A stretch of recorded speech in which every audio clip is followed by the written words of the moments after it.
Hello everyone, welcome back to my YouTube channel. My name is Vatika Singh और आज के इस वीडियो में हम यह जानेंगे कि लेसन प्लान पाठ्य योजना क्या होता है, इसका अर्थ क्या होता है, परिभाषा क्या होती है, आवश्यकता क्या होती है, विशेषताएं क्या होती हैं।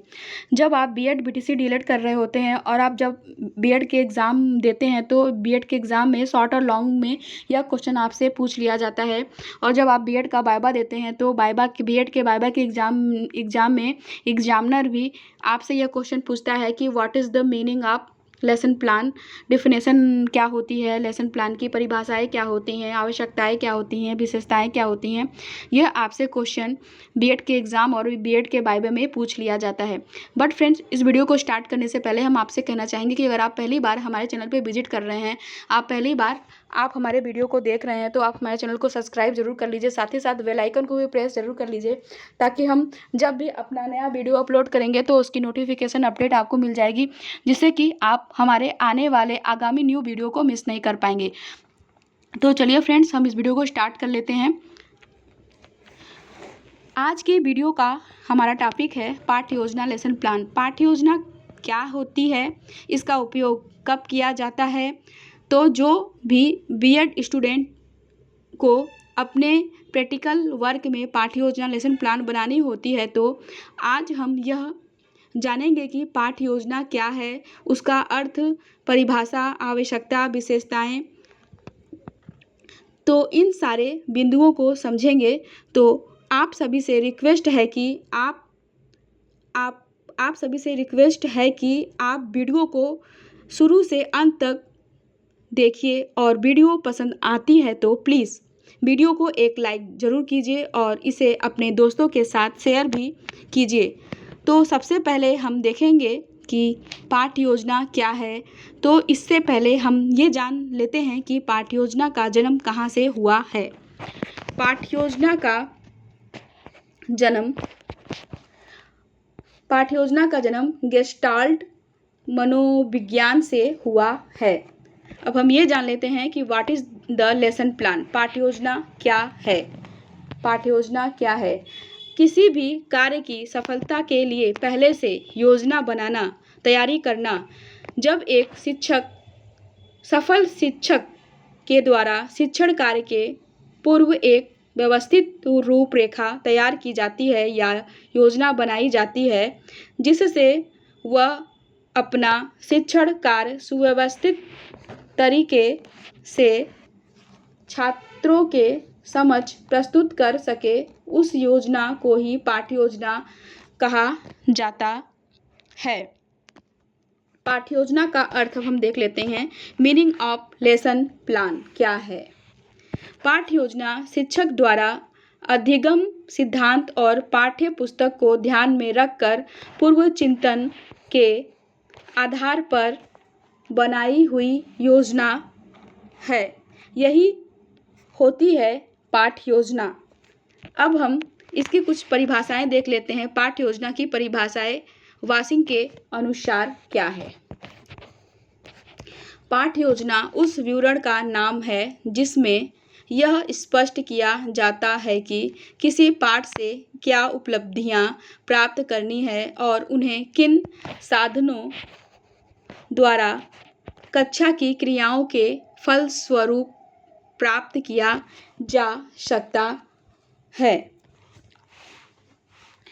तो यहाँ पर भी इस डेफिनेशन से यही स्पष्ट हो रहा है कि शिक्षक द्वारा जो भी पाठ पढ़ाया जाता है उनसे क्या उपलब्धि प्राप्त की जा सकती है और वे किन साधनों से प्राप्त हो सकती हैं। नेक्स्ट डेफिनेशन हम देख लेते हैं एलबी सैंड्स के अनुसार। पाठ्य योजना वस्तुतः कार्य करने की योजना है।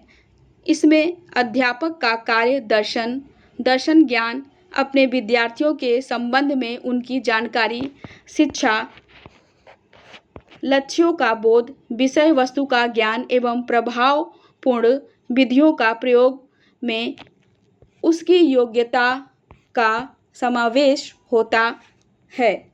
अगली परिभाषा है डेविड्स के अनुसार शिक्षण व्यवस्था के सभी पक्षों के व्यवहारिक रूप का आलेख की पाठ्य योजना है। तो ये थी कुछ पाठ्य योजना की परिभाषाएं। आप सभी तक पाठ्य योजना का अर्थ समझ चुके होंगे। आप सभी अब तक पाठ्य योजना का अर्थ समझ चुके होंगे। पाठ्य योजना की आवश्यकता एवं महत्व को अब हम जान लेते हैं कि पाठ्य योजना की आवश्यकता और महत्व क्या है। पहला है निश्चित उद्देश्य प्राप्ति हेतु। जब भी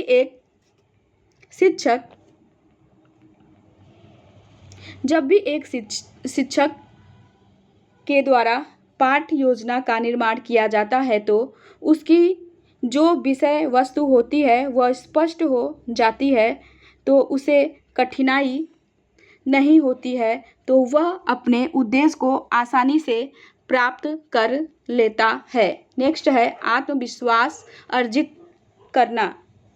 पाठ्य योजना व्यक्ति में या शिक्षक में आत्मविश्वास जागृत करती है। कई परिस्थितियाँ ऐसी आती हैं जिसमें शिक्षक आत्मविश्वास रहित हो जाता है, तो पाठ्य योजना शिक्षक में आत्मविश्वास जागृत करती है। नेक्स्ट है शिक्षण विधि चयन करने में सुविधाजनक। जब भी शिक्षक के द्वारा पहले से योजना बनाई जाती है तो शिक्षक पहले ही तय कर लेता है कि मैं किस विधि का उपयोग करके अपनी विषय वस्तु आसानी से छात्र के समक्ष प्रस्तुत कर सकता हूँ, तो वह उचित शिक्षण विधि का चयन भी कर सकता है। नेक्स्ट है शिक्षण सहायक सामग्री के चयन में सुविधाजनक। पाठ्य योजना शिक्षक सहायक सामग्री में भी हेल्प करती है कि बच्चे को किन किन साधनों के माध्यम से हमें शिक्षण को रुचिकर व सरल तरीके से प्रस्तुत कर सकते हैं। नेक्स्ट है समय का सदुपयोग। जब शिक्षक पाठ्य योजना पहले से तैयार कर लेता है तो उसका उद्देश्यपूर्ण कार्य होता है। वह इधर उधर भटकता नहीं है, उसे किसी प्रकार की दिक्कत नहीं आती है, कठिनाई महसूस नहीं होती है। नेक्स्ट है प्रभावशाली शिक्षण में सहायक। एक पाठ्य योजना के माध्यम से शिक्षक अपने शिक्षण कार्यों को प्रभावशाली बना सकता है। वह बिना रुकावट के आगे बढ़ता जाता है और अपनी शिक्षण कार्य को सफल करता है। ये थी आवश्यकता। अब हम नेक्स्ट पढ़ते हैं अच्छी पाठ्य योजना की विशेषताएं क्या हैं। अच्छी पाठ्य योजना की विशेषताएं क्या हैं। पहला है पाठ्य योजना निर्माण हमेशा लिखित रूप में होना चाहिए। पाठ्य योजना निर्माण हमेशा लिखित रूप में होना चाहिए। हम जो भी योजना बनाते हैं उसे ज़्यादातर मौखिक रूप में प्रस्तुत नहीं कर सकते हैं, तो इसका लिखित रूप होना बहुत ज़रूरी है। नेक्स्ट है एक अच्छी पाठ्य योजना शिक्षा उद्देश्य को ध्यान में रखकर बनाई जानी चाहिए। बनाई जानी चाहिए। जब भी हम पाठ्य योजना का निर्माण कर रहे हैं तो बच्चे को क्या शिक्षा देना, उन तक क्या संदेश पहुंचाना है, इसे ध्यान में रखकर पाठ्य योजना का निर्माण करना चाहिए। नेक्स्ट है एक अच्छी पाठ्य योजना में उपयोग में लाई शिक्षण सहायक सामग्री का भी उल्लेख किया जाना चाहिए। जब भी हम बच्चों के समक्ष पाठ को प्रस्तुत करते हैं या योजना बनाते हैं तो हमारे पास जो साधन या सामग्री का उपयोग किया जाता है उसका भी उल्लेख होना चाहिए। नेक्स्ट है, अच्छी पाठ योजना का संबंध पूर्ण पाठ से स्थापित होना चाहिए। जब भी हम नई पाठ पुस्तक बच्चों के समक्ष प्रस्तुत करें तो उसे पूर्ण पाठ का ज्ञान अवश्य देना चाहिए। नेक्स्ट है, पाठ योजना में संपूर्ण पाठ का सारांश होना चाहिए। हम जो भी पाठ योजना तैयार कर रहे हैं उसमें संपूर्ण पाठ का सारांश भी होना चाहिए। नेक्स्ट है, एक अच्छी पाठ योजना में उपयुक्त शिक्षण विधियों का वर्णन होना चाहिए। जब भी हम पाठ योजना का निर्माण करते हैं और वहाँ पर जो शिक्षण विधियाँ प्रयुक्त करने वाले हैं उन सारी शिक्षण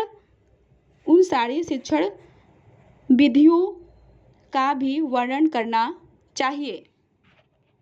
नेक्स्ट है, एक अच्छी पाठ योजना में पुनरावृत्ति कक्षा कार्य गृह कार्य का उल्लेख होना चाहिए। जब भी हम बच्चों के समक्ष पाठ को प्रस्तुत करते हैं तो उस पाठ से संबंधित पुनरावृत्ति कक्षा कार्य और गृह कार्य इन सभी का उल्लेख भी उस योजना में होना चाहिए। नेक्स्ट है, पाठ योजना छात्रों की व्यक्तिगत भिन्नता को ध्यान में रखकर होनी चाहिए। जब भी हम पाठ योजना का निर्माण करें तो बच्चों को ज़रूर ध्यान में रखें क्योंकि सभी बच्चे एक समान नहीं होते हैं, उनमें व्यक्तिगत भिन्नता भी होती है। तो उन सारी भिन्नता को ध्यान में रखकर पाठ योजना का निर्माण होना चाहिए। आज का वीडियो आपको कैसा लगा? अच्छा लगा तो प्लीज़ वीडियो को एक लाइक ज़रूर करिए। कल मिलते हैं एक नए वीडियो के साथ। तब तक के लिए bye bye. You take care. Thank you for watching my video and subscribe my channel.